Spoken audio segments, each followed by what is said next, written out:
найзуудаа, өнөөдөр би маш онцгой мэдээтэй ирлээ. Төрийн банкнаас 3 өөр супер гоё тэмцээн зарлагдлаа.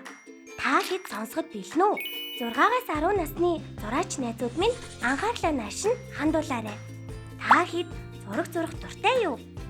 Тэгвэл эхлэл хүүхдийн хадгаламж сэдвээр А4 цаасан дээр зураг зурж оролцоорой. Бүтээлийнхээ баруун доод болно нэр, анги, сургууль, холбоо барих утсаа тодорхой бичгээ мартваа.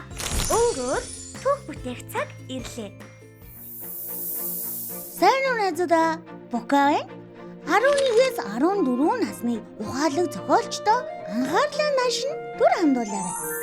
Хэрвээ чи сэтгэлдээ байгаа мөрөөдлөө үгээр илэрхийлж чаддаг бол хоримтлал яагаад хэрэгтэй вэ гэдэг агуулгын хүрээнд мөрөөдлөө хадгалын сэдвээр эсээ бичээд оролцоорой за.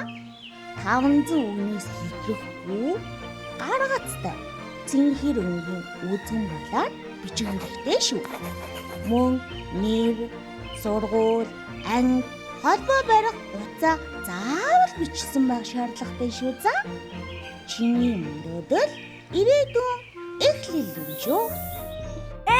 Найзуудаа 15-аас 18 насныхан анхаарлаа хандуулаарай.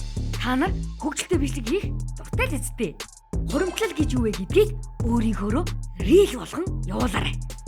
Рилс нь дууд үрсний тод, ойлгомжтой, 60 секундээс хэтрэхгүй, хөгжилтэй, ухаалаг, бүтээлч тийм л рилийг хүлээж байгаа шүү. Маш сонирхолтой guys.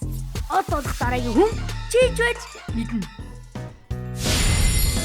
Төрийн банкнд хүүхдийн хадгаламжтай хүүхэд бүр уралдаанд оролцох эрхтэй. Бүтээл хүлээн авах хугацаа 5 дугаар сарын 27-ны 17 цаг хүртэл. Шагнал гардуулах өдөр 6 дугаар сарын 1. Зураг болон эсэний бүтээлийг Төрийн банкны төв байрны нэг давхурт хүлээн авна. Харин видео бичлэг буюу Reels материалыг State Bank of Mongolia Төрийн банк Facebook хуудасаар дамжуулан илгээгээрэй. Шагналын сан, тэмцээн тус бүрт 3 дугаар байр 500 мянга, 2 дугаар байр 1 сая, 1 дугаар байр сая 500 мянган төгрөгийн тус хадгаламжийн эрхээр шагнах болно. Яцхан хадгаламж том эхлэл